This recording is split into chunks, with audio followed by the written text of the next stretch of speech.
सरकार जो है ये जनता की आवाज वाली सरकार है। जनता को जैसे सरकार चाहिए वैसे सरकार मिलेगा। मैंने बुधवार के दिन पूरी तरह मेरी भूमिका स्पष्ट की हुई है। आदरणीय प्रधानमंत्री जी, आदरणीय गृह मंत्री अमित भाई और भारतीय गृह मंत्रालय को लेकर के कोई मांग है क्या आप लोगों की? भारतीय जनता पक्ष के अध्यक्ष नड्डा जी जो मुख्यमंत्री पद के बारे में तय करेंगे उसको मेरा पूरा समर्थन मैंने ऑलरेडी दे दिया। गृह मंत्रालय ऑलरेडी दे दिया है। आप ही कुछ बोलोगे क्या मुझे बात करनी? पूरी तरह मैंने मेरा समर्थन दिया है। उसके लिए कोई किंतु परंतु नहीं है। पूरा स्पष्टता से मैंने कहा है, मैं पूरी स्पष्टता से मेरी भूमिका व्यक्त करने वाला कार्यकर्ता हूं।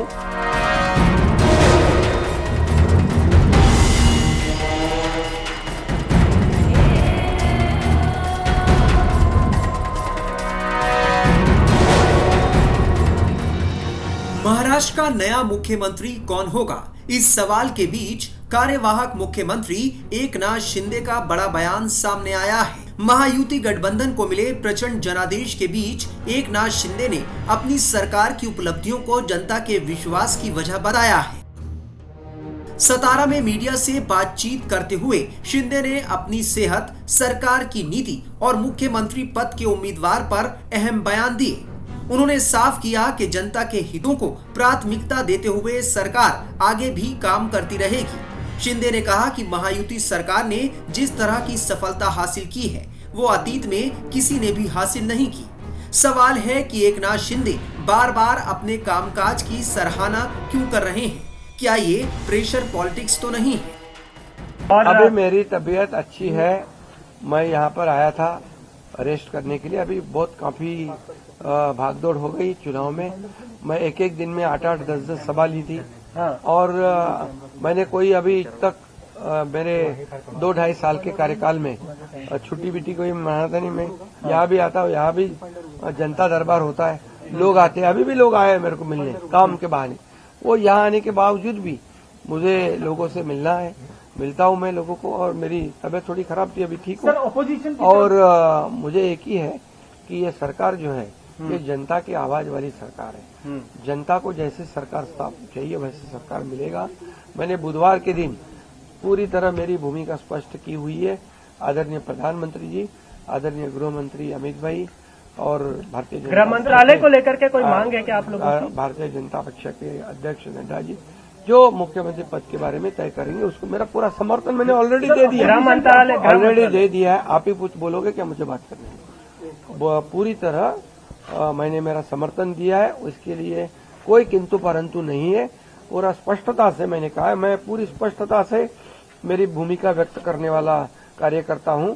और मैंने जो काम किया है, जो नेतृत्व किया है मैंने और हमारे दोनों उप मुख्यमंत्री और हमारी सहयोगी ने, जो आज तक के तुम कितने सालों से पत्रकारिता करते हो, जरा खाली थोड़ा याद करो कि आज तक के इतिहास में इतने बड़े 2.5 साल के अंदर इतने बड़े पैमाने पर डेवलपमेंट और इतने बड़े पैमाने पर वेलफेयर स्कीम जो कल्याणकारी योजना कभी की थी। ये देखो, मैं इतना ही कहूंगा, इतनी योजनाएं 2.5 साल में करने वाली ये ऐतिहासिक सरकार है। और ये सुनहरी अक्षरों में लिखा जाएगा, ये भी मैं बताता हूं, क्योंकि हर घर में कुछ न कुछ ये सर्वसामान्य आम आदमी का सरकार है, गरीब का सरकार है, ये हम बोलते थे, वैसे करके दिखाया है। इसलिए 2.5 साल में उन्होंने हमें इतना बड़ा आशीर्वाद दिया है कि पूरी तरह विपक्ष को विपक्ष नेता भी नहीं मिला है। इससे आप पता करो कि ये सरकार ने इतने कम समय में हमने जो काम किया है इसका नतीजा है। और मैंने पूरी तरह कहा है, मोदी जी अमित भाई जो कहेंगे उसे पूरा हमारा समर्थन है। और निश्चित रूप से अभी मैं एक ही बात कहता हूं, सरकार स्थापित हो जाएगी, अच्छी तरह से हो जाएगी। कोई किसी में हमारे सभी तीनों दलों में समन्वय है। और हमें क्या मिला और इससे ज्यादा हम जनता को क्या देंगे, महाराष्ट्र को क्या देंगे। अभी हमारी जिम्मेदारी बढ़ गई है, क्योंकि महाराष्ट्र की जनता ने हमें भर भर के दिया है। अभी हमें उनका विकास करना है, ये योजनाएं को आगे बढ़ाना है। इस पे पीछे हम काम करेंगे। इतने में सवाल ये उठ रहे हैं सर अपोजिशन। अरे भैया, उनकी कल मीटिंग है ना विधानमंडल पक्ष की, उनकी मीटिंग है, उसमें तय हो जाएगा। क्यों चिंता करते हो? 5 तारीख तो हुई है, तो आप चिंता मत करो, सब बराबर हो जाएगा। इससे पहले ये खबर आई थी कि देवेंद्र फडणवीस ने कार्यवाहक मुख्यमंत्री एकनाथ शिंदे से फोन पर बात की। बताया जा रहा है कि फडणवीस ने शिंदे की तबीयत के बारे में पूछा था और उनका हालचाल जाना था। बता दें कि 5 दिसंबर को मुंबई के आजाद मैदान में नई सरकार का शपथ ग्रहण होना है। नरेंद्र मोदी जी के नेतृत्व में महाराष्ट्र में महायुति को ऐतिहासिक विजय मिला है। आज तक सबसे बड़ा मैंडेट महाराष्ट्र में महायुति को मिला है और महायुति सरकार का शपथ ग्रहण समारोह माननीय पंतप्रधान नरेंद्र मोदी जी के उपस्थिति में मुंबई के आजाद मैदान पर 5 दिसंबर 2024 को 5 बजे होगा और जो महाराष्ट्र की जनता इस ऐतिहासिक शपथ ग्रहण समारोह का इंतजार कर रही थी, वो इंतजार अब खत्म हो गया। मैं महाराष्ट्र की जनता को बहुत बहुत शुभकामनाएं देता हूं। वहीं मुख्यमंत्री का नाम फाइनल नहीं होने पर शिवसेना उद्धव गुट बीजेपी को घेर रही है। 20 तारीख को चुनाव हुए थे, 23 तारीख को नतीजे आए थे। आज हम 30 तारीख को बात कर रहे हैं। करीब 7 दिन बीत गए। एक बचपन से कहावत सुनी थी कि बीर भर की खिचड़ी हुआ करती थी जो कभी पकती नहीं थी। जब उस खिचड़ी के बारे में पूछा जाता था तो यही होता था कि खिचड़ी भी पक रही है। ये कौन सी खिचड़ी पक रही है जिससे महाराष्ट्र के 13 करोड़ जनता को नुकसान हो रहा है? आज राज्य में कोई सुशासन नाम की चीज नहीं है, कोई सरकार नहीं है, पूर्ण बहुमत मिला है आपको। क्या करना चाहते हैं आप? किसको मुख्यमंत्री बनाना चाहते हैं? मुख्यमंत्री महान नहीं होता, महान जनता होती है। आपको लगता है कि आपके पास मुख्यमंत्री बनाने के योग्य विधायक चुनकर नहीं आए हैं तो आप बताइए। लेकिन अगर योग्य विधायक चुनकर आए हैं, 132 अकेले बीजेपी के पास हैं, 41 अजीत दादा के पास हैं, 57 एकनाथ शिंदे के पास, फिर भी क्या रस्साकसी है?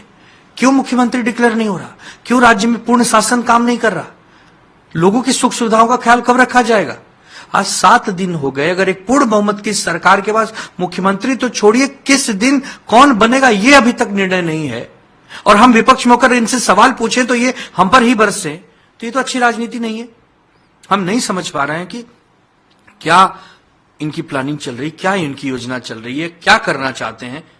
अरे राजस्थान में आपने मुख्यमंत्री डिक्लेयर कर दिया था, मध्य प्रदेश में आपने डिक्लेयर कर दिया था, छत्तीसगढ़ में कर दिया था, उड़ीसा में कर दिया था। केवल महाराष्ट्र के साथ ही सौतेला व्यवहार क्यों? क्या चाहते हैं आप कि जीवन भर मुख्यमंत्री न रहे महाराष्ट्र में, मनमानी चले? केंद्र शासन करना चाहते हैं, केंद्र शासित करना चाहते हैं हमारे महाराष्ट्र को? क्या करना चाहते हैं? खुलकर बताइए। जनता पूछ रही है, पत्रकार पूछ रहे हैं, साहित्यकार पूछ रहे हैं, तमाम संगठन के लोग पूछ रहे हैं, पर किसी के पास कोई जवाब नहीं है। दुर्भाग्य है कि आज 7 दिन के बाद मुख्यमंत्री का नाम घोषित नहीं है। कब शपथ होगा इसकी तो कोई अभी तक कोई गुंजाइश ही नहीं दिख रही। बता दें कि महाराष्ट्र में विधानसभा चुनाव के नतीजों को आए करीब 10 दिन हो चुके हैं, लेकिन मुख्यमंत्री के नाम पर फैसला होना बाकी है। यही वजह है कि कांग्रेस को महायुति पर हमला करने का मौका मिल गया है। ऐसा कोई बड़ी बात नहीं है, सस्पेंस क्यों बना रखा है कई दिनों से, और कई दिनों से कभी दिल्ली में मीटिंग, कभी महाराष्ट्र में मीटिंग। ये नौटंकी मेरे समझ में नहीं आ रही है। इनकी हिम्मत नहीं है, एनसीपी और शिवसेना की हिम्मत नहीं है कि ये आंख उठा करके देख लें, क्योंकि 70,000 करोड़ का आरोप तो अजित पवार के ऊपर लगा हुआ था और शिंदे ने 100 50 करोड़ रुपए देकर के एमएलए खरीदे थे। वो सब मामले तो उनके पास है ही हैं, तो जो हुक्म करेंगे वैसी होगा। और मोस्ट प्रोबेबली मुख्यमंत्री डिसाइडेड है, पहले से भी डिसाइडेड था, बीजेपी सत्ता में आएगी। अब बीजेपी का मुख्यमंत्री होगा, चुनाव के पहले ही था। तो लेकिन जनता को मूर्ख बनाने के लिए या कंफ्यूजन पैदा करने के लिए नौटंकी किया ये सब, लेकिन पहले से ही जग जाहिर था, जो समझदार लोग हैं, कि बीजेपी का ही मुख्यमंत्री होगा। बस से डिप्टी सीएम होगा और बीजेपी का सीएम होगा। और ये पहली बार नहीं है, जब डिले था 1999 में 1 महीने के लिए सरकार जो है फॉर्मेशन हो रही थी।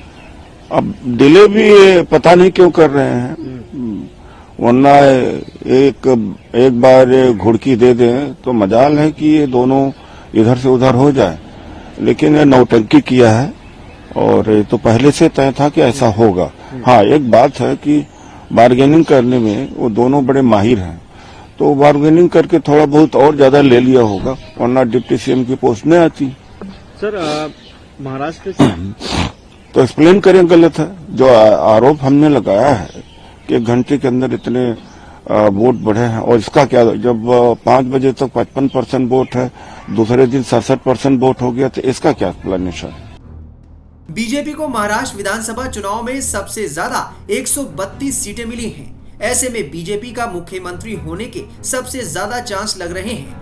हालांकि मुख्यमंत्री के नाम को लेकर महायुति में कौन सा फॉर्मूला चलता है, ये देखना होगा।